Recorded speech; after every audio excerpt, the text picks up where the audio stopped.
Bonjour à tous et bienvenue sur Au mieux de ta forme, le podcast pour reprendre votre santé en main. Je m'appelle Lisa, je suis nutrithérapeute et ma mission est de démocratiser l'accès à la nutrition et à la santé. À travers mes différents épisodes, je vous aide à démêler le vrai du faux en vous partageant mon expérience, des interviews d'experts, des conseils naturels et nutritionnels et ma vision globale de l'humain et de son environnement. Pourquoi ? Car je pense que c'est en apprenant et en vous redonnant le pouvoir sur votre santé que vous pourrez vivre votre vie pleinement et réaliser ce pourquoi vous êtes là. Aujourd'hui, je suis avec Emeline. Emeline m'a contactée pour vous parler d'alopécie, vous parler de perte de cheveux. C'est une problématique qui touche de plus en plus de femmes aujourd'hui. C'est une problématique qui est assez taboue, qui est même très taboue. Et justement, Emeline, elle a un désir aujourd'hui d'enlever ce tabou-là parce que elle en a souffert et elle n'en a pas parlé pendant des années. Donc, on va vous parler de son histoire, de son parcours, des solutions qu'elle a trouvées pour vivre avec l'alopécie. On va essayer aussi de comprendre, d'un point de vue nutritionnel, qu'est-ce qu'on peut faire quand il y a des pertes de cheveux. Et puis, bien sûr, on va voir l'aspect un petit peu plus symbolique, mettre du sens aussi sur cette pathologie. Bonjour Emeline. Bonjour Lisa. Merci d'être sur le podcast avec moi aujourd'hui pour parler d'une thématique aussi passionnante et aussi problématique en même temps et difficile à vivre pour beaucoup de femmes, qui est l'alopécie, la perte de cheveux. Tout à fait, merci pour ton invitation et c'est chouette de donner cet espace-là de parole parce que l'alopécie, ça touchera une femme sur 4 et on n'en parle pas. Les médias n'en parlent jamais et les femmes qui en souffrent vivent ça avec beaucoup de honte. C'est vraiment la première émotion qu'on ressent quand on souffre d'alopécie et souvent donc la vivent dans le plus grand secret et avec beaucoup de culpabilité et ça ne devrait pas. Et ça ne devrait pas, je suis bien d'accord avec toi. C'est vrai que tu m'as contactée pour en faire un podcast parce que tu avais justement envie de lever ce tabou.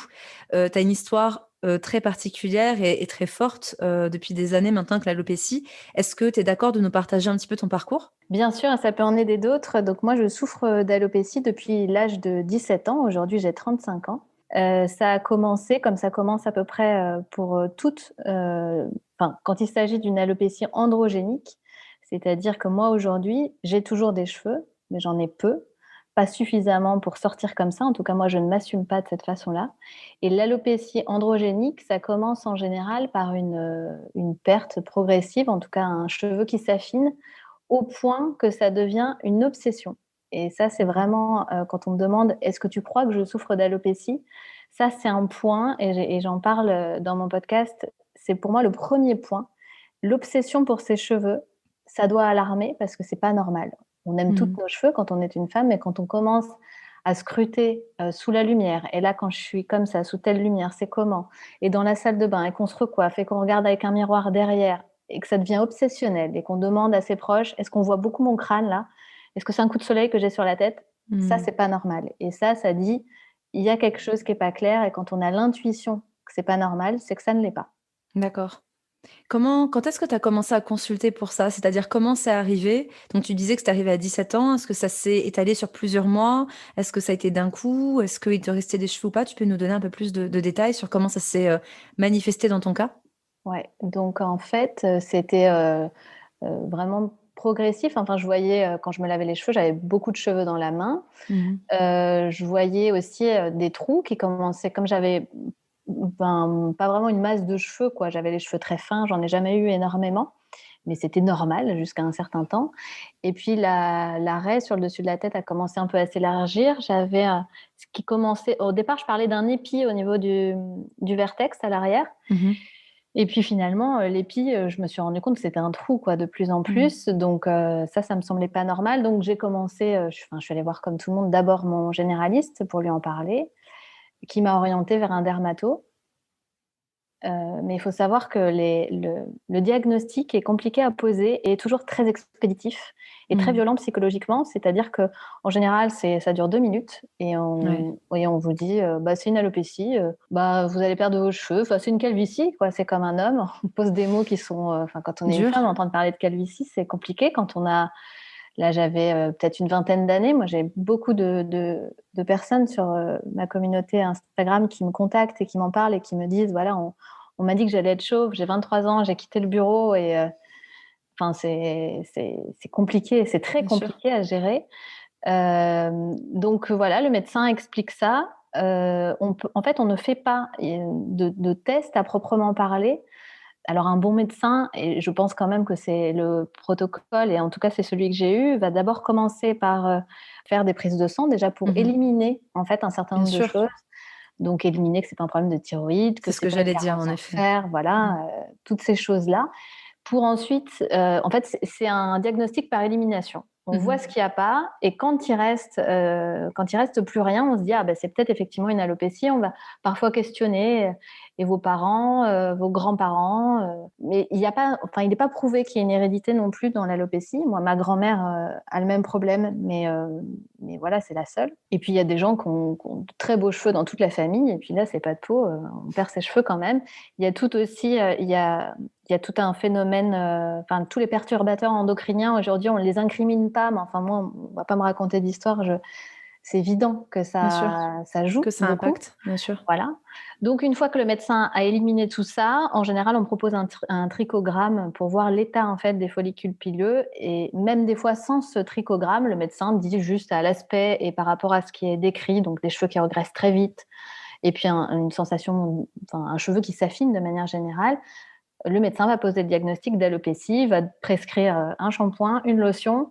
Merci madame, au revoir madame, pas particulièrement de conseils sur l'alimentation. Mmh. Et puis après, si on prescrit parfois des médicaments que moi personnellement je me suis refusée à prendre, que sont le minoxidil, Mmh. l'androcure, qui sont des choses qui peuvent créer beaucoup de problèmes de santé dont on ne parle pas. Mmh. Et il faut aussi en être conscient, faut être consciente de tout ça avant de prendre ses décisions, quoi. Alors justement, toi, qu'est-ce qui t'a freiné dans la prise de ces médicaments? C'est-à-dire qu'est-ce qui a fait que tu as pas voulu les prendre? Alors, le minoxidil, par exemple, moi, le simple fait que ce soit à vie, enfin, de devoir passer quelque chose sur mon cuir chevelu pour toute ma vie, et savoir que si j'arrête, bah, tout ce que j'ai gagné, en fait, je perds tout d'un coup, tous mes cheveux tombent, Mmh. enfin, ce qui devait tomber tombe. Et puis se dire, c'est pas anodin. Enfin, je veux dire, le minoxidil, normalement, c'est utilisé pour des problèmes de cœur, et en fait, on s'est rendu compte que c'est un effet secondaire. Ça a pour effet de faire reprendre la pousse des cheveux ou des poils. Mais moi, j'ai pas envie de mettre ça sur ma tête. Mmh. Enfin, non. En plus, ça peut faire Mmh. pousser des poils sur le visage. Enfin, moi, cette idée me fait froid dans le dos. Ouais. Et puis, je sais, enfin, ma santé me semble quand même plus importante que mon image. Encore que, Mmh. enfin, même si mon image est très importante, Bien sûr. mais pas au prix de ma santé, en tout cas. Ouais. Je la sacrifie pas. Et puis l'androcure, c'est encore autre chose. L'androcure, ça peut, il y a des cas d'obésité morbide avec la prise d'androcure. Il y a des cas de phlébite, des problématiques cardiovasculaires graves. Et on peut pas se satisfaire, si tu veux, d'une réponse juste esthétique en disant, bah, tant pis, même pas être sensibilisé. En fait, moi, on m'a pas expliqué ce que ça pouvait faire de prendre du minoxidil, ce que ça pouvait faire de prendre de l'androcure, mais je connais des femmes qui aujourd'hui ont des problèmes de tumeurs, même si elles sont bénignes, enfin, et elles savent que c'est lié à la prise d'androcure pendant des années. Il y a des pilules aussi, Diane 35 pour pas la citer, maintenant on la prescrit plus, mais Ouais. Diane 35 a un effet plutôt positif, sur les cheveux et donc aussi sur l'alopécie, et à contrario, il y a aussi des pilules qui ont un effet, très négatif sur les Bien cheveux. sûr. Quand on est Ouais. sensible aux androgènes, pour une femme qui n'est pas sensible, c'est pas pareil, mais pour une femme qui a déjà cette prédisposition, mais voilà, enfin c'est toujours c'est le bénéfice-risque, quoi. Bien sûr, mais comment t'es venue? Parce que c'est pas tout le monde qui, va s'intéresser à des solutions alternatives. C'est pas tout le monde qui va se poser des questions. Pour moi, c'est toujours signe que, qu'on a une vraie mission là-dedans, tu sais? Quand, si jeune, on s'intéresse à des solutions alternatives, on va pas se pourrir la santé, qu'on va, scruter, lire et cetera. Je me reconnais beaucoup, tu vois, dans ce que tu dis parce que pour moi, c'était ultra logique qu'une pilule chimique n'allait pas être la solution. Alors que toutes mes copines, prenaient leurs médicaments prescrits, j'ai envie de dire bêtement, mais en toute confiance aussi, hein, avec leur médecin. Mmh. Moi, ça m'a toujours paru bizarre. J'ai dit: «Mais je vois pas pourquoi je prendrais un truc dont je connais même pas la composition, quoi. Enfin, c'est contre nature» et déjà ado et toi, on retrouve beaucoup ça et est-ce que c'est quelque chose, voilà, qui te semblait aussi très naturel? Est-ce que du coup, j'imagine que tu as dû y dédier beaucoup de temps pour faire tes recherches? Est-ce que tu étais aussi, peut-être, de par ta famille ou ta mère ou tes proches, on va dire, plus attirés par des solutions naturelles? Tu peux nous en dire plus peut-être sur ton environnement et pourquoi tu cherchais d'autres solutions? Ouais, tout à fait. Je pense que, oui, alors ma mère a toujours eu un peu cette approche plutôt, naturelle, essayer de comprendre aussi, les causes. qui peuvent conduire à la perte de cheveux ou à toute autre chose. Ma mère m'a très tôt offert le livre, le dictionnaire des malaises et des maladies, donc avec toute la symbolique autour de nos maux physiques. Et donc, ouais, moi, je sais pas, je voulais en fait être actrice du truc. Enfin, c'est-à-dire, oui, j'ai une alopécie, mais non, je voulais pas m'en remettre à la prise de médicaments. Je voulais voir ce que je pouvais faire par moi-même. Alors, je suis pas la seule, hein. Il y en a beaucoup qui se posent des questions justement en passant par l'alimentation. Qu'est-ce que je peux manger? Comment je peux me complémenter? Mais quand même, il faut être conscient que c'est pas une réponse suffisante. C'est mieux, bien entendu, quand on est prédisposé génétiquement comme ça, de bien manger. Et c'est mieux de bien manger de toute façon, de manière générale. Mais ça sera quand même pas une réponse. C'est pas la solution miracle. Pas la solution miracle. Ouais, il y en a aucune, hein. En vrai, il faut quand même le dire aussi. D'accord. Alors, comment tu vis les choses aujourd'hui? C'est-à-dire, qu'est-ce qu'il s'est passé depuis tes 17 ans au niveau de l'évolution justement de ta perte de cheveux et quel a été ton parcours vers j'ai envie de dire, pour vivre avec cette alopécie? Alors, je sais pas, j'avais quoi, 27, 28 ans, j'ai décidé que je ne pouvais plus vivre comme ça. J'ai l'obsession de penser à mes cheveux que du soir au matin, c'était plus possible. Donc j'ai décidé de porter une prothèse. Donc je suis allée en centre capillaire. Je les recommande pas vraiment. En tout cas, je les recommande. C'est pas que je les recommande pas parce que j'ai quand même été contente de les trouver, mais il faut faire attention. Il faut être, je crois, bien accompagné, parfois psychologiquement, pour franchir la porte de ces centres, parce que il faut quand même pas se mentir non plus. C'est une opportunité de business pour ces centres-là. Ils ont un certain monopole en France. Je vais parler que de la France, mais qui fait que on vend de la perruque à n'importe quel prix, on vend du complément capillaire à n'importe quel prix et on se moque des gens à n'importe quel prix aussi. Donc bon, moi j'ai franchi cette porte. J'étais jeune, j'ai décidé de passer à une solution qui est très invasive, mais que je ne regrette pas. J'en avais besoin à ce moment-là. C'est-à-dire moi c'est un peu tout noir ou tout blanc, donc j'ai un problème, je trouve une solution. Donc je ne voulais pas ce qu'on appelle le topper en fait à clip, qu'on vient clipper dans ses propres cheveux, parce que je n'aimais pas l'idée de l'impermanence et de devoir mettre et enlever. C'est compliqué. Quand on est une jeune femme, c'est très compliqué. Donc, je voulais. Et puis, on n'en parlait vraiment pas. Aujourd'hui, on en parle de plus en plus sur Instagram. Et je ne veux pas dire que c'est devenu à la mode, mais c'est moins chelou. Mais à cette époque, c'était très chelou. Ouais. Donc, je ne voulais pas de ça. Donc, moi, j'ai opté pour la permanence d'une prothèse, c'est-à-dire le volumateur collé. Mais c'est très invasif puisque ça suppose de raser le dessus de la tête. Donc, encore une fois, moi, il me reste des cheveux. Donc, déjà, faire le deuil de ça, c'est pas rien. C'était une grosse étape et beaucoup de pleurs. J'imagine. Donc, raser le dessus de la tête pour venir ensuite, la prothésiste, le ou la prothésiste vient faire un moulage, en fait, de la tête du patient, enfin, du client, on va dire plutôt. Parce que le patient, c'est pas juste du client. Et ensuite, on vient coller en fait les cheveux qui ont été faits spécialement, etc. Et ensuite, on va changer la prothèse, voilà, à échéance régulière. Donc moi, j'ai opté pour ça, pensant que ce serait mieux. C'est ce qu'on m'a vendu, que du coup, j'aurais toujours des cheveux, etc. Mais il y a plein de contraintes. Et ça m'oppressait en fait les années passant. J'étais très dépendante en fait de ma prothésiste. Je pouvais pas, par exemple, tu vois, toi, tu as vécu à Bali. Moi, je pouvais pas me dire, vas-y, je me casse 3 mois, je vais vivre ma vie à Bali et je reviendrai. Ben non, parce qu'il fallait que je pense quand même, mais je vais faire comment pour mes cheveux? Je suis pas autonome. Voilà, je veux être maître de ma vie, de mes choix, et je veux pas dépendre de mes cheveux, quoi. Parce que pour la toute petite parenthèse, pour les personnes qui pourraient être intéressées par cette alternative, ça nécessite de voir ta prothésiste tous les mois ou tous les 2 mois? Ouais. Comment ça se passe? Tous les mois, c'est ça? Tous les D'accord. mois, ouais. Et encore, moi, c'était pire que ça. Mais là, pour le coup, c'est la faute à pas de chance. C'est pas le cas de tout le monde, mais moi, je pouvais pas faire les shampoings, l'entretien en fait toutes les semaines chez moi parce que j'avais une problématique de décollement au contact de l'eau. Donc, j'avais très peur. Ah Donc, oui. du coup, j'allais au salon pour qu'elle me fasse le shampoing. Donc, j'avais même plus ce plaisir de me laver les cheveux chez moi, Ouais, ce qui m'a beaucoup manqué. Et ça, c'est un plaisir que je ne m'enlèverai plus aujourd'hui. d'accord. Autre parenthèse, mais c'est Ouais. important aussi de se le OK. Ouais, dire. on en parlera, ouais, en effet. Et donc cette solution me convenait plus du tout. Et pendant le premier confinement, c'est marrant parce que je crois que je l'ai senti venir en fait. C'est-à-dire que ça faisait plusieurs mois que je lui disais, mais tu te rends compte, il y a un problème. Les cheveux viennent majoritairement de Chine. Je lui disais, s'il y a un problème et que les cheveux sont plus acheminés jusqu'à la France, je fais comment et comment font tous les porteurs? Elle me disait, t'es complètement parano, Emeline, c'est pas près d'arriver et tout. Eh Et voilà, ben, et ouais, c'est confinement. arrivé. Voilà. Parce qu'aujourd'hui, tu as quel âge? 35 ans. 35 ans. Donc, en fait, il y a vraiment eu, voilà, étape par étape, déjà de 17 Oui. ans à 27 ans, toute cette partie où tu t'es renseigné, où tu as trouvé voilà, les prothèses. Et puis ensuite, il y a tout un chemin de tes 27 ans jusqu'à aujourd'hui, en fait. Ouais, exactement. Ouais. Je n'aurais pas été prête, en fait, à 17 ans. On m'avait dit, tu devras porter une perruque. Avec autant de tact que ça, un homme m'avait dit, de toute façon, tu devras porter une perruque. Bon, évidemment, j'étais très en colère à la sortie de ce rendez-vous. Je pense que je l'ai traité de con en sortant, et ça me semble logique parce qu'on ne dit Ouais, pas bien les choses sûr, comme ça. c'est clair. Mais en tout cas, aujourd'hui, je dois me rendre à l'évidence. Oui, enfin, moi, j'ai envie de porter une perruque. Il y a d'autres femmes qui Mm. font d'autres choix. Mais j'étais pas prête, en tout cas, à 27 ans. C'est pour ça que je crache pas dans la soupe non plus, hein. Le volumateur collé a été une bonne option pour moi à ce moment-là.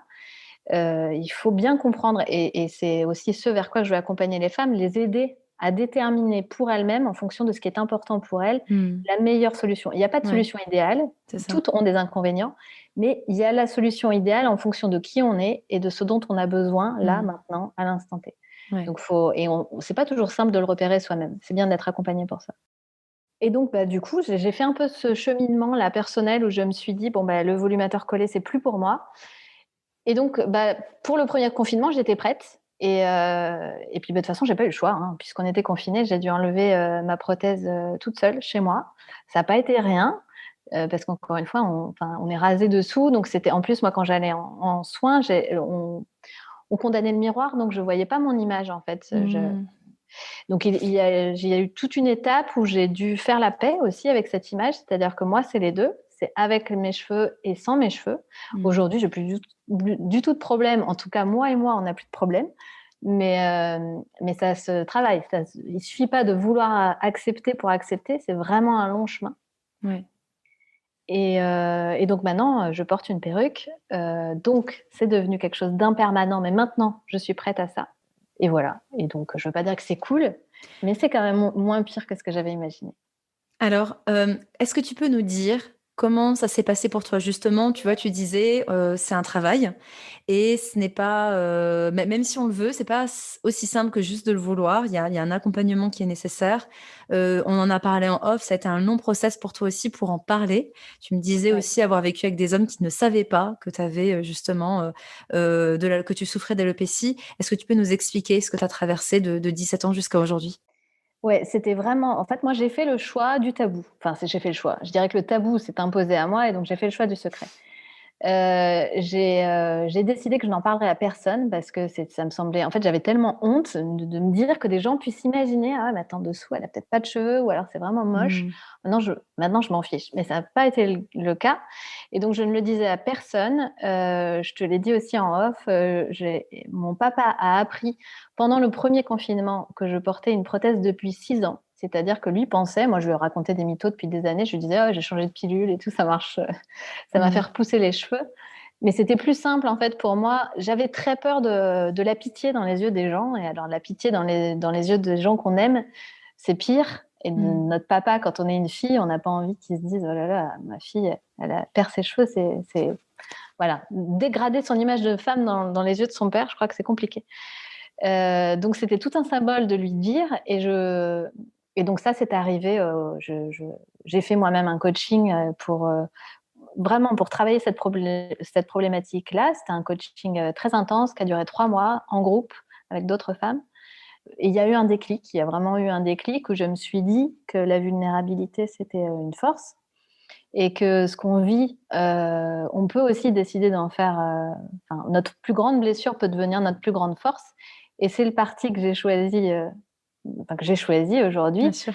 Et donc, ça me permet de reprendre un peu le pouvoir sur une situation qui m'échappe complètement. J'ai pas choisi tout ça, mais néanmoins, ce que j'en fais, ça, c'est moi qui le choisis. Mmh. Et c'est ça que je veux transmettre, en fait. C'est que ça peut se choisir, même si c'est pas cool. Et c'est tellement mieux que de dire, mais pourquoi moi? C'est Tellement. injuste. Ça, au bout d'un moment, enfin, ça t'empêche de tout faire. Tout à fait.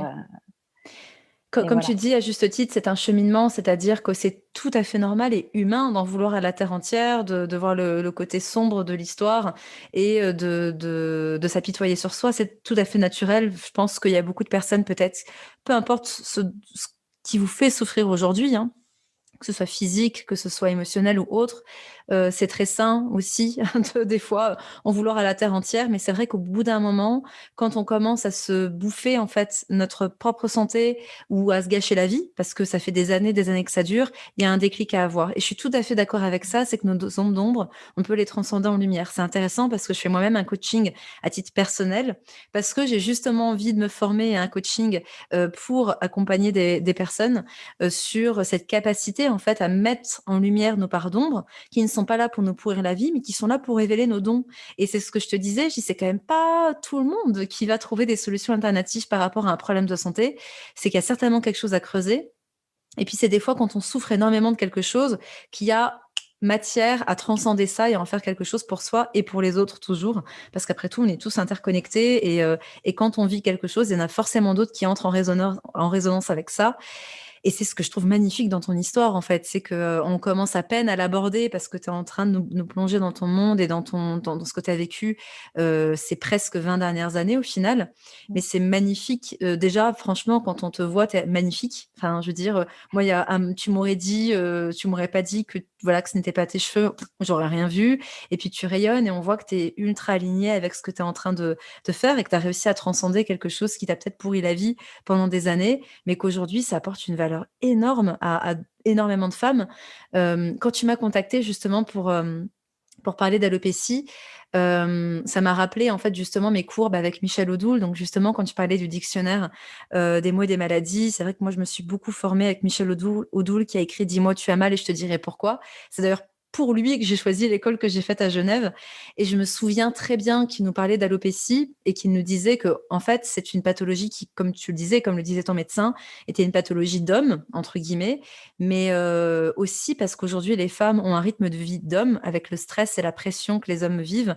On se retrouve avec des maladies, avec des pathologies en lien avec ces excès d'hormones androgènes qui se manifestent au niveau du cheveu. Alors, on pourra creuser un petit peu plus, mais tout ça juste pour introduire que oui, c'est quelque chose qui risque de toucher de plus en plus de femmes, que c'est encore trop peu connu, mais que c'est croissant et que le fait que tu aies eu, bah, grâce au coaching, on peut citer le coaching hein, parce que c'était le coaching Rise de Chloé Bloom qui en plus est une amie et je sais qu'elle a transformé beaucoup de vies avec ce coaching Rise, donc on peut la citer sans souci, au contraire, ça me fait même plaisir.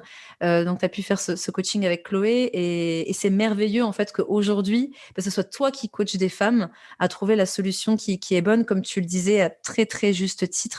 Il n'y a pas de solution miracle avec l'alopécie, en tout cas pas immédiate, mais il y a déjà comprendre, déjà accepter. Je pense que c'est la première chose que tu as faite. C'est comme tout, même dans les problématiques de poids, d'obésité, etc. Je dis toujours que la meilleure façon de se soigner, de guérir ou d'améliorer son état de santé, c'est d'accepter. On ne peut pas, ne serait-ce que dans la perte de poids, dire je vais perdre 20 kilos si on n'accepte pas son poids d'aujourd'hui. Si on dit je fais 90 kilos alors que j'en fais 98, ça ne marche pas en fait. Il y a vraiment un travail d'acceptation et tu l'expliques très bien et on voit qu'il y a eu tout ce process qui a été fait. Et puis ensuite, c'est OK, quelles solutions sont les mieux pour moi? Et puis après, on va pouvoir travailler sur tous les plans et c'est là où je veux t'amener aussi parce que c'est vrai que quand on a parlé podcast, on s'est tout de suite dit que ce serait bien de parler un petit peu nutrition, nutriments, etc. Et si tu veux, on peut commencer par ça. Et puis après, je pense que, pour moi, c'est juste la base. Quand on parle d'alopécie, c'est de mettre du sens sur l'alopécie, essayer de comprendre que nous dit le corps à travers l'alopécie. Et puis là aussi, on a pu voir que ton histoire, et en particulier ton histoire familiale, nous aide à comprendre aussi cette pathologie. Donc, si tu es d'accord d'en parler, on pourra en parler dans ce podcast. Avant d'aller plus sur l'aspect transgénérationnel, symbolique, toi, de ton côté, qu'est-ce que tu as mis en place au niveau hygiène de vie pour soigner ou en tout cas éviter d'aggraver ton alopécie? Alors, écoute, je peux pas dire que j'ai une alimentation qui soit idéale, mais j'essaye en tout cas de bien manger et de mieux en mieux puisque je suis aussi membre de l'académie Ijiwan. Tu es partout. Je suis partout, je suis sur tous les fronts.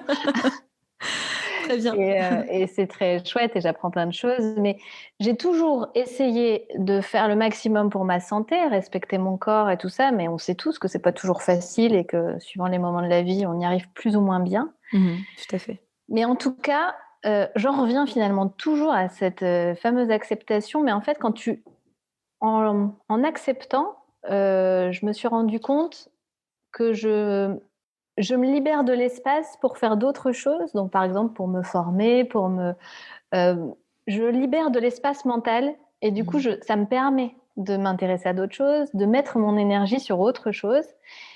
Mais ça n'est possible encore une fois que parce que aujourd'hui, ça prend pas toute ma tête. Mhm. Donc, j'ai plein de choses à apprendre encore sur l'alimentation et je suis pas très au point, mais en tout cas, j'ai grandi dans une famille aussi où on cuisine, on n'achète pas du préparé. Enfin, je dirais que j'ai quelques bases, donc des choses que je fais assez naturellement, mais c'est toujours très perfectible, hein. Mais aujourd'hui, je prends pas de compléments alimentaires. Puis, comme je suis pas non plus dans une recherche d'amélioration pour mes Mhm. cheveux, je suis pas dans ce truc de oh là là, faut absolument que je prenne du zinc, c'est important pour mes cheveux. Mhm. Si je le fais, c'est vraiment dans une approche globale pour mon bien-être général, quoi. Ouais, mais alors tu dis tout en fait en disant ça parce que j'insiste beaucoup. Alors je pense que je sais pas où tu en es par exemple dans la formation NG1, mais c'est vrai que c'est au fur et à mesure des modules des choses qu'on approfondit beaucoup. Mais ne serait-ce que dans la partie micronutrition, j'insiste énormément sur l'aspect synergique de l'alimentation. C'est-à-dire que on le sait, si tu permets, je vais faire la mini parenthèse des vitamines et minéraux à bien avoir en tête quand on veut faire attention. Alors en cas d'alopécie, mais surtout en cas de perte de cheveux, ça arrive à tout le monde d'avoir des périodes de l'année, des périodes de la vie où on va perdre nos cheveux parce que stress, parce que alimentation déséquilibrée, parce que déficit. Donc c'est important de comprendre déjà quelle peut être la cause alimentaire d'une perte de cheveux. On ne parle pas d'alopécie parce qu'on le verra, l'alopécie, on est sur une problématique plus profonde. Mais en tout cas, pour une perte de cheveux, il y a très, très, très souvent des carences récurrentes. À commencer par les carences en protéines, parce que c'est vrai que je le vois beaucoup, c'est pas pour rien que je me spécialise aussi en alimentation végétale. Un, parce que j'ai une alimentation qui est à 90% végétale. Et puis deux, parce qu'aujourd'hui, il y a cette tendance à végétaliser davantage. Ce qui est très bien, mais sans éducation nutritionnelle, ça peut vraiment poser un problème au niveau des protéines et je l'ai beaucoup vu dans mes accompagnements. C'est-à-dire que végétaliser, c'est bien, mais ça ne va pas sans éducation nutritionnelle parce qu'on a des besoins à la fois en macronutriments, graisses, glucides et protéines, et on a des besoins en micronutriments, donc vitamines et minéraux. Et les protéines, quand on végétalise, ça a tendance à manquer un peu. Or, toute notre structure, à commencer par la structure de nos cheveux, c'est des protéines. Il nous faut de la kératine, c'est donc dérivé des protéines, des acides aminés. Et si on manque de protéines, bah, tôt ou tard, on peut avoir des problèmes d'ongles ou de cheveux, on peut avoir d'autres problèmes de santé. Mais en fonction de son terrain, en fonction de sa génétique, ça va se manifester chez certains directement au niveau des cheveux, chez d'autres, ça va être au niveau des muscles, chez d'autres, ça va être de la santé cognitive. Bref, peu importe. Mais déjà, les protéines, c'est ultra important. Donc pour en savoir plus, j'en parle dans mes articles. J'ai fait un article complet sur le petit déjeuner où je parle des sources de protéines. Bien sûr, vous avez mon e-book, mes 4 règles d'or, où ça référence aussi les sources de protéines. Évidemment, pour ceux qui veulent devenir experts en nutrition, je parle aussi pour si vous voulez vraiment devenir votre propre expert en nutrition, cette formation sera bien complète. Mais sinon, protéines, ce qu'il faut entendre, enfin ce qu'il faut avoir en tête, c'est bien sûr viande, poisson, œufs, ok, fruits de mer, et puis bien sûr tout ce qui est protéines végétales, donc lentilles, donc les légumineuses comme lentilles, pois chiches, haricots, tout ce qui va être aussi tofu, tout ce qui va être certaines céréales sont très riches en acides aminés comme la quinoa, comme le sarrasin, comme le petit épeautre, ont beaucoup d'acides aminés. Donc voilà, déjà l'idée c'est de se dire à chaque repas j'ai une source de protéines quelle qu'elle soit pour en manger suffisamment. Après, ce qui est ultra, ultra, ultra important pour avoir de beaux cheveux, ça va être les vitamines B, en particulier la B2, la B5, la B8, qu'on appelle aussi la biotine, la B12, qui est surtout d'origine animale. Les complexes de vitamine B en complémentation quand on perd nos cheveux, c'est pas du luxe, j'ai envie de dire, parce que il faut déjà avoir une alimentation bien équilibrée pour s'assurer d'avoir suffisamment de vitamine B. Et en plus, les vitamines B vont bien s'assimiler et bien fonctionner, si je puis dire, si on les associe à du magnésium.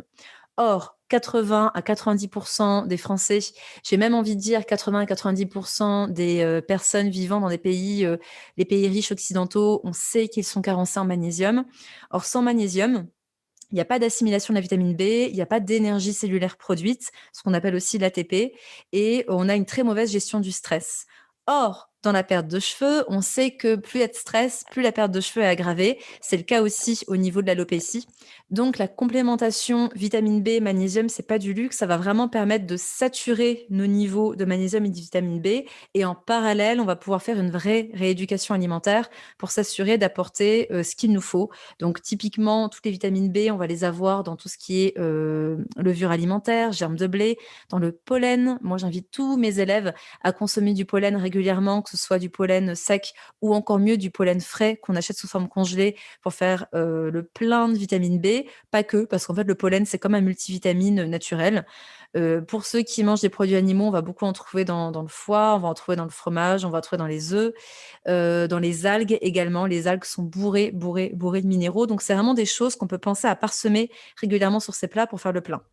Après, évidemment, on va avoir le fer, on va avoir le zinc, on va avoir l'iode, on va avoir le sélénium. Dans tous les cas, et en particulier pour l'iode et le fer, je vous déconseille de vous supplémenter sans faire d'analyse de sang. Donc ça, c'est hyper important parce que l'iode, c'est vraiment un dosage extrêmement précis qu'il faut avoir. Il faut s'assurer de ne pas trop en consommer pour éviter de détraquer la thyroïde. Et le fer, consommé en excès, c'est pro-inflammatoire. Donc dans tous les cas, c'est pour ça que je ne vais pas en parler plus dans ce podcast. Je vous invite avant tout à voir votre médecin, à vous faire prescrire des analyses pour vous assurer de vos taux en fer, en iode, parce que ça ne sert à rien de se supplémenter si vous n'en manquez pas. Et puis par contre, là, si vous en manquez, vous pourrez avoir une prescription personnalisée. Idem pour le zinc et le sélénium, c'est deux éléments qui sont extrêmement importants d'avoir pour la santé des cheveux, mais même des fanères en général, pour l'immunité également. Le sélénium aussi est extrêmement important pour la protection antioxydante.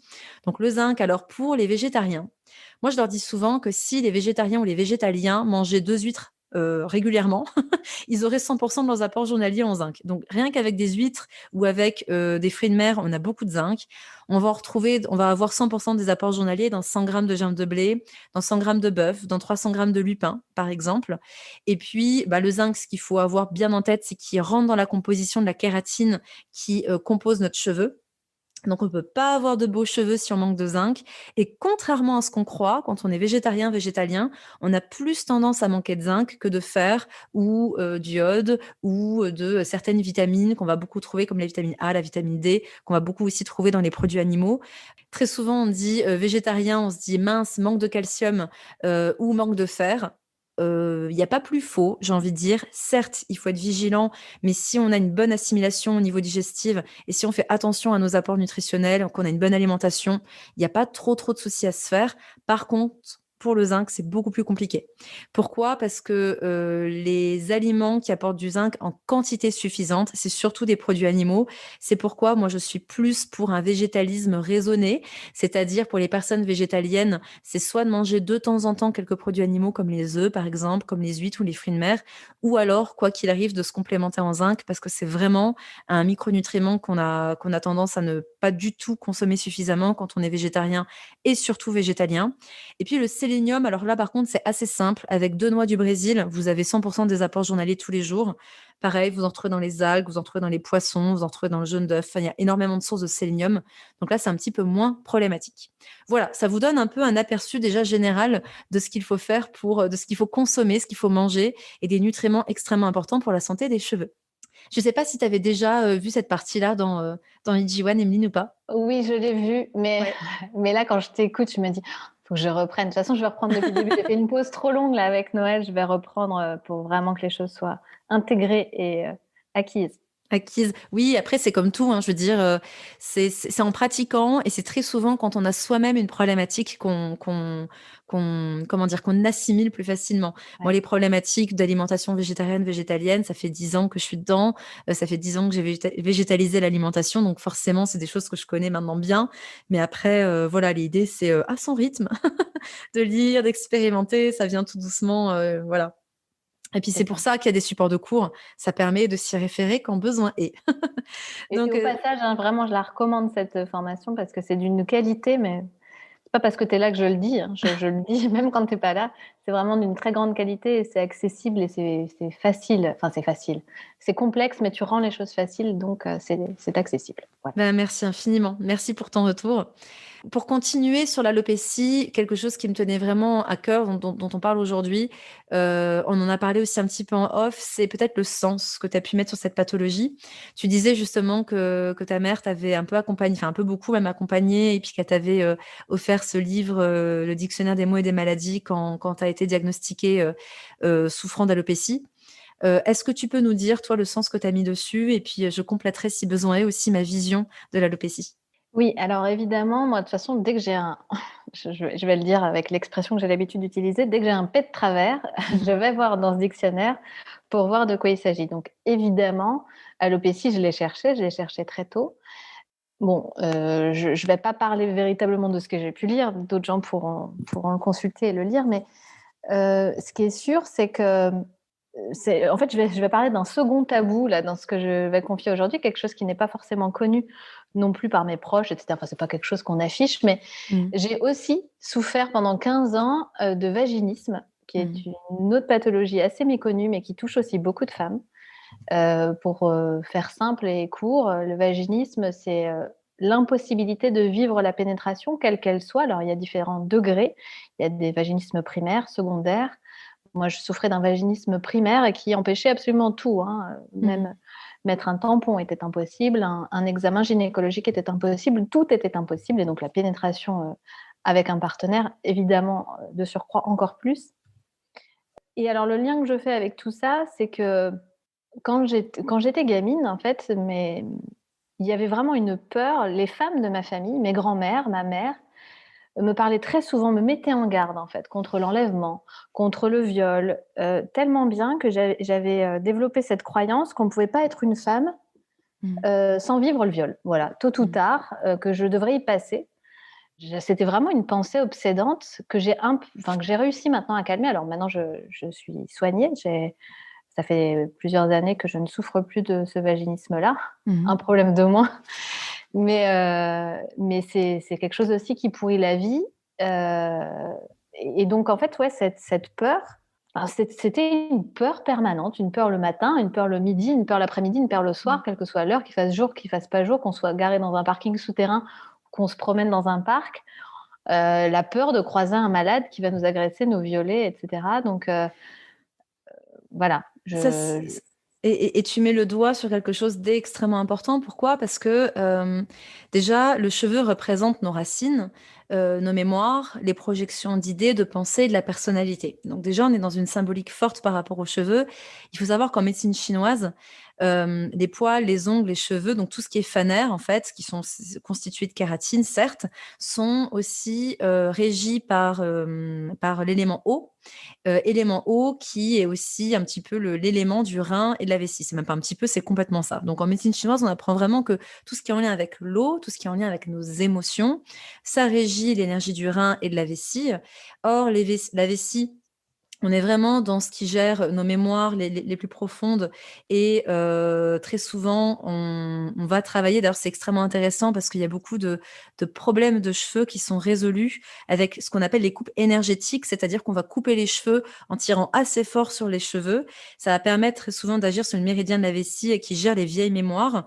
On a aussi énormément de points d'acupuncture sur le crâne, donc on va aller activer en fait ces divers points d'acupuncture. Il y a toute personne qui souffre de problèmes de cheveux ou qui tout simplement veut faire un travail énergétique, mais à travers le cheveu, ça peut être hyper intéressant de consulter et d'aller voir un coiffeur qui est formé à cette technique-là. Il y en a beaucoup à Paris. Moi qui vis à Annecy, je sais qu'il y a une professionnelle qui fait des coupes énergétiques à Villaz. C'est à 5 minutes de chez moi en plus, c'est assez marrant.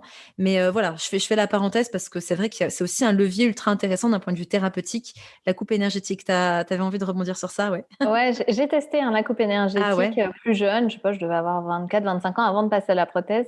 J'ai tout essayé, donc j'ai Ouais. aussi essayé ça parce que j'étais sensible à tout ça. Bon, ça n'a pas empêché, si tu veux, mais ça, en tout cas, ça ne peut pas faire de mal, très clairement. Comment tu l'as vécu, cette coupe énergétique pour toi? Bah, écoute, moi, enfin, non, ça n'a pas déclenché rien De de... choses très fortes. Non, non, rien qui m'ait marqué en tout cas. OK, parce que des fois, c'est un peu du quitte au double. J'ai eu beaucoup de personnes qui m'ont dit, qu'il y avait des mémoires qui revenaient, que des fois il y avait des crises de larmes. Un peu comme quand tu fais un travail énergétique où Ouais. des fois tu te dis: «Le travail se fait tout seul» et ça va libérer des choses et puis on en a pas trop conscience et puis des fois c'est super fort et on conscientise tout. Donc ça dépend de chaque Mmh. personne. Mais du coup, tout ça pour dire que voilà, les cheveux, ça nous parle toujours de l'état du rein et le rein, en fait, en médecine chinoise, c'est associé aux peurs, c'est associé au deuil, c'est associé à la perte et à la peur de perdre. Donc il y a à la fois, la peur de perdre ou la perte, qu'elle soit, réelle, physique, un deuil, j'ai perdu mon père, j'ai perdu mon frère, j'ai perdu, peu importe qui dans la famille, ça a été très difficile à vivre. Un gros choc émotionnel, bien sûr, mais ça peut être aussi la perte symbolique, la perte de valeur, la perte d'engagement, la perte de crédibilité, bref, peu importe. Et puis, il y a toujours, toujours, toujours cette notion de peur. Et c'est vrai que dans ton histoire, ce n'est pas toi qui as vécu, un choc traumatique majeur dans ta vie, mais c'est plus dans les générations précédentes où, il y a eu des peurs profondes qui n'ont pas forcément été exprimées, si je comprends bien, qui étaient un peu tabous, c'est ça? C'est ça et c'est tellement quand même ancré qu'il y a un moment, il y a vraiment eu des années où je me suis même dit: «Mais c'est pas possible, j'ai été agressée, j'ai été violée quand j'étais bébé ou j'en sais rien, et Mmh. je m'en souviens pas». C'est-à-dire, il y Mmh. a vraiment eu un moment où j'ai cru que c'était mon histoire. Maintenant, je suis capable de dire que non, c'est pas mon histoire, mais c'est comme si c'était moi, quoi. Et tu as pu alors est-ce que tes ancêtres, tes grands-mères ou ta mère et cetera t'ont parlé de ces choses-là ou pas? Ou elles t'ont juste dit: «Attention, c'était une femme, femme égale viol» entre guillemets? Ou est-ce que ça vous avez pu en parler, plus librement? De peut-être ce qu'elles ont vécu ou pas? Alors, j'ai senti, il y a des petites choses un petit peu quand même dans la famille, qui sont pas anodines et mais j'ai une grand-mère, je sens qu'il y a toujours une zone de non-dit. Même quand on en parle, il y a quelque chose qu'elle ne dit pas. C'est allé pour elle jusqu'à la peur, une peur panique de la maternité. Moi, d'ailleurs, c'est quand même aussi intéressant de se dire que moi, je fais le choix de pas avoir d'enfant et je n'ai Mmh. pas envie de porter un enfant, j'ai pas envie d'accoucher, j'ai pas envie de tout ça. Mmh. Ça a été très lié à la peur. Maintenant, je pense que c'est juste que j'en ai pas envie, mais franchement, s'il y avait pas eu ces peurs-là, je pense que Mmh. j'en aurais eu envie comme beaucoup d'autres femmes. Ouais, ouais et c'est ça qui est fou, c'est qu'en fait, on voit là aussi, comment le sens qu'on peut mettre et moi, c'est en ça que j'aime beaucoup la médecine chinoise et l'approche psycho-énergétique, c'est comment une pathologie met du sens sur un trauma qu'on a pu avoir ou sur des non-dits, en l'occurrence. On dit très souvent que tout ce qui ne s'exprime pas s'imprime. Donc dès qu'il y a tabou, dès qu'il y a non-dit, ben, forcément, ça va se manifester d'une manière ou d'une autre, en fait. Et c'est pas toujours systématique. Là, on dirait que la manière dont je le dis, c'est toujours systématique, c'est pas toujours comme ça. Mais c'est vrai que dans ton histoire, on est quand même dans quelque chose de flagrant où, il y a eu certainement des non-dits par rapport à certains traumas. En plus, quand on touche à la sphère du rein, de la vessie, on est vraiment dans l'aspect transgénérationnel, c'est-à-dire mes racines. Donc mes racines à moi, mais aussi mes racines, mes ancêtres et au final, il y a vraiment toujours il y a quelque chose à travailler sur le plan transgénérationnel et c'est vrai que pour, l'avoir, souvent vu aussi, en c'est même pas souvent, mais c'est quasiment systématique. On le voit en consultation. Quand il y a des non-dits, peu importe le trauma, ça se répercute sur souvent, non pas la deuxième et la troisième génération, comme si ça sautait les générations. Et les thérapeutes qui veulent en parler sur ce podcast, qui sont thérapeutes en transgénérationnel, n'hésitez pas. Je vous accueille bras ouverts parce qu'il y a énormément de choses à partager parce que c'est vraiment quelque chose qu'on ne fait pas du tout aujourd'hui. Or, il n'y a pas de thérapie holistique, selon moi, si on ne va pas à un moment donné chercher ce qui se passe au niveau transgénérationnel. C'est-à-dire que quand il y a une pathologie physique, qui s'exprime en tout cas dans le corps physique, soit parce que mauvaise hygiène de vie, soit parce que perturbateur endocrinien, parce que dérèglement hormonal, parce que trop de stress, parce qu'on retrouve ça, bien sûr, même dans l'alopécie.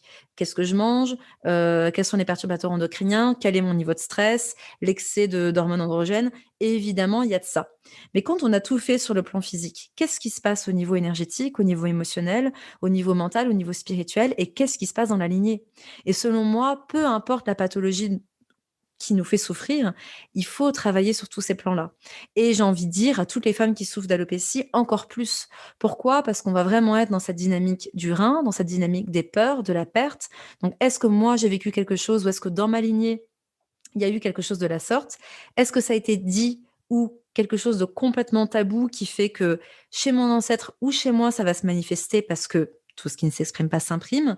Et puis, comment est-ce que je peux, libérer les lignées à venir de ça.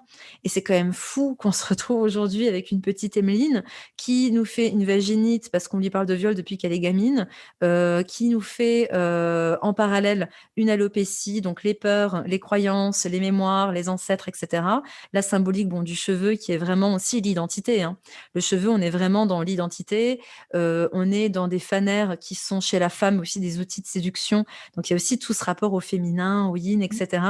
Et puis, ouais, et en plus de ça, on a tout qui est corroboré. Et en plus, tu ne veux pas d'enfant. Donc comme ça, au moins, tu es sûr que le truc, il est coupé. Il n'y aura plus de transmission dans les lignées à venir. Tu as coupé le truc. Tu as porté le fardeau de c'est bon, moi les gars, j'assume. Vous inquiétez pas, je vais libérer tout le monde de ça. Il n'y aura plus d'histoire de ce style.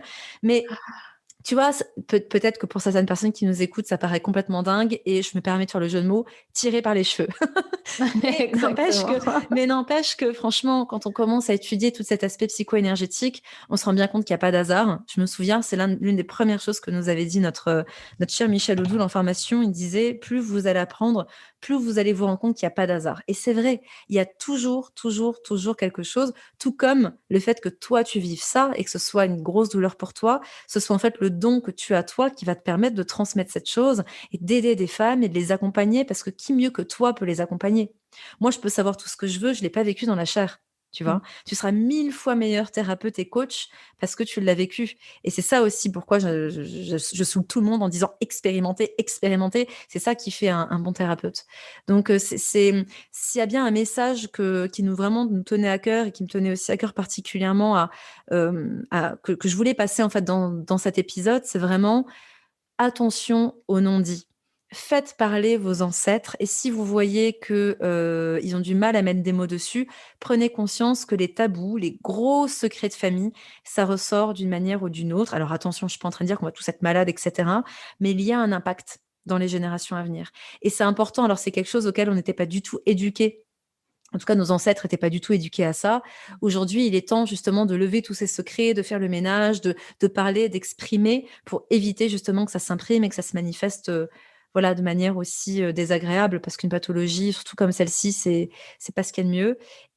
Et aussi, certes, il y a toujours des explications extrêmement tangibles, extrêmement scientifiques. On va nous parler d'hormones androgènes, on va nous parler d'excès de cortisol, on va nous parler de déficit en certains nutriments, de stress chronique, bref, peu importe. Oui, de perturbateurs endocriniens, de chimie qu'on se met sur le crâne, bien sûr. Mais il y a toujours un aspect autre, plus subtil, qu'il est important, selon moi, d'explorer pour avoir une guérison totale.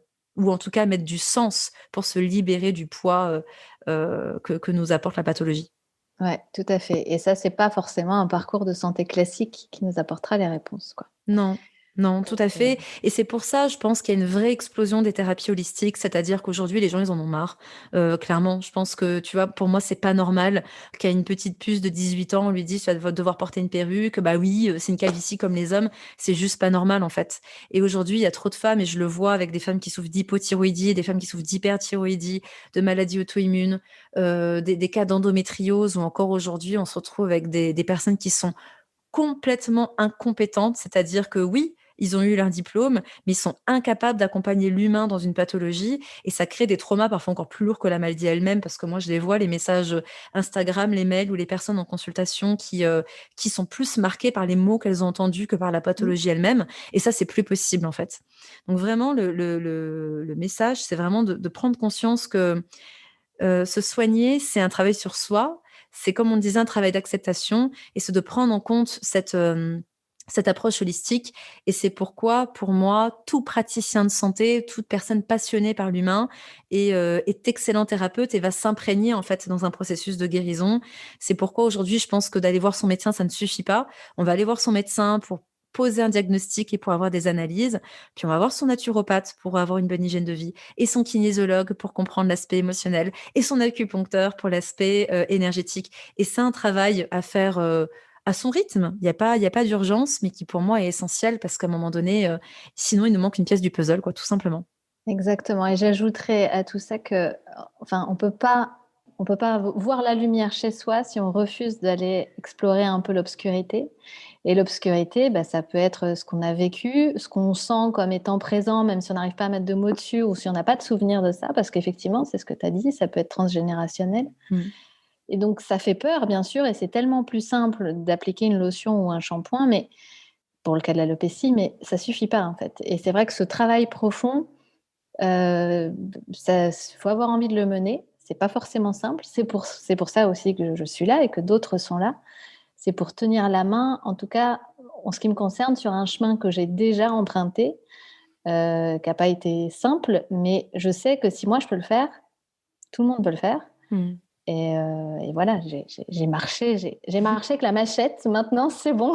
Ouais. Il n'y a plus les grandes herbes et on se fera pas mal en fait en marchant dessus. Donc C'est ça, tu as débroussaillé le chemin pour des milliers de voilà. femmes, j'en suis sûre. Tu me fais beaucoup penser à Peggy Favès, que j'ai interviewée aussi sur ce podcast, qui a beaucoup souffert d'endométriose, qui s'est complètement soignée d'endométriose et qui, comme toi, a débroussaillé le chemin pour aujourd'hui guider plein de femmes. Et c'est tellement beau, en fait, tellement beau, tellement inspirant. Et c'est vraiment des messages d'espoir que vous donnez. Donc, en ça, c'est merveilleux. Toujours, en plus, avec cette approche holistique, parce qu'à un moment donné, il n'y a pas de secret. C'est en travaillant sur tous les plans de l'humain qu'on peut retrouver l'humain originel qu'on est et pleinement épanoui. Et pour terminer ce podcast, comment tu te sens aujourd'hui? Je me sens libérée en fait aujourd'hui. Enfin, c'est-à-dire, je vis ma vie, que ce soit avec une perruque, que ce soit peut-être demain avec un foulard, ça m'angoisse plus. J'ai plus déjà ce besoin de contrôle surtout. Mmh. Donc Mmh. j'accepte de lâcher, j'accepte de pas avoir de certitude. Donc forcément tu te sens libérée et tu te sens disponible pour des choses, vachement plus plaisantes et qui remplissent beaucoup plus. Mmh. Et, et j'ai envie d'ajouter par rapport à ce qu'on a dit là, notamment sur les professionnels et sur l'approche de ces professionnels, ça fait partie aussi des projets que j'ai. J'ai envie d'accompagner les professionnels et de les former sur la bonne approche parce que on peut briser la vie d'une femme, on peut prononcer le mot comme tu as dit qui va faire qu'une femme, et j'en entends, il y en a qui me confient ça, qui disent moi je ne rencontrerai plus aucun homme, ma vie amoureuse c'est terminé, voire je préfère mourir que vivre ça. Ouais. On peut, enfin, oui, entre guillemets, ce ne sont que des cheveux. Et attention, c'est la pire phrase, la pire chose qu'on puisse dire à une femme qui souffre d'alopécie. Bien sûr. Bien sûr, ce ne sont que des cheveux, mais c'est tout un symbole, les cheveux. Et il y a plein de choses qui peuvent être épargnées à une femme si le coiffeur ne lui dit pas, oh là là, vous n'avez pas beaucoup de cheveux, dites donc. Enfin, si en fait ces professionnels pensent pas mal faire quand ils le font, mais il faut pour ça qu'ils comprennent en fait toute cette dimension psychologique et il faut que quelqu'un, peut-être qui l'a vécu, puisse leur expliquer. Ouais. Donc j'ai beaucoup aussi à cœur de faire ça pour pas que ça détruise des vies de jeunes filles, moins jeunes filles, mais Mmh. voilà. Eh bien, magnifique. Je te souhaite énormément de réussite et de passion, mais tu transpires cette passion-là dans la transmission. C'est une magnifique mission là que tu portes. Et j'espère que ce podcast va inspirer beaucoup de personnes. Comment, si on veut te contacter, Emeline, comment est-ce qu'on fait? Où est-ce qu'on peut te trouver? Alors, on me trouve sur Instagram. Mon compte c'est Alopecia Sorority. On me trouve sur mon site internet aussi, www.alopeciasorority.com. Mhm. Est-ce que tu peux l'épeler juste comme ça, on est sûr que tout le monde comprenne bien? Ouais, c'est Mhm. Alopecia. Sorority, c'est Sorority. Super, très bien. Merci beaucoup. Voilà. Et puis, il y a un guide qui va bientôt arriver. Je pense que j'ai souffert pendant quelques mois là, du syndrome de l'imposteur. Je me suis dit, ah non, mais je suis qui pour faire un guide, etc. Et puis, je l'ai fait lire à une amie qui m'a dit, il faut pas que ça reste dans ton ordinateur. Maintenant, tu vas te mettre un Super, coup de pied au cul et tu vas le sortir. Donc, génial. il va Qui bientôt pourra sortir. remercier cette Voilà. amie? Exactement. Et puis, tu as ton podcast également. Oui, pardon. Oui, j'ai oublié. J'ai mon podcast aussi qui s'appelle Love is in the air. Ah, super. Et j'essaye de faire des formats assez courts, aussi régulièrement que possible, où j'essaie aussi de désamorcer les principales peurs. Ça démarre par qu'est-ce que l'alopécie androgénétique, comment on pose le diagnostic, etc. Donc, qui sont vraiment les premières questions qu'on se pose.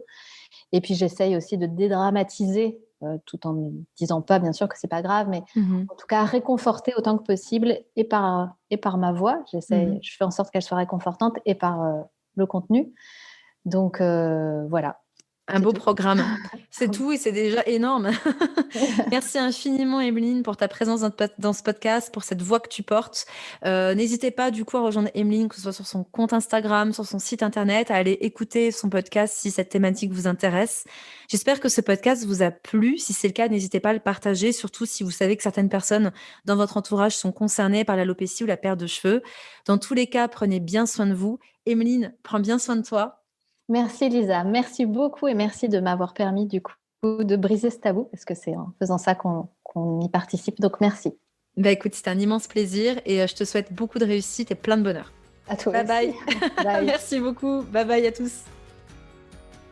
J'espère que cet épisode vous a plu. Si oui et si mon podcast vous permet d'opérer des changements pour votre santé, je compte sur vous pour le noter avec 5 étoiles sur Apple Podcast et pour le diffuser auprès de vos proches, car c'est la meilleure manière de soutenir mon travail.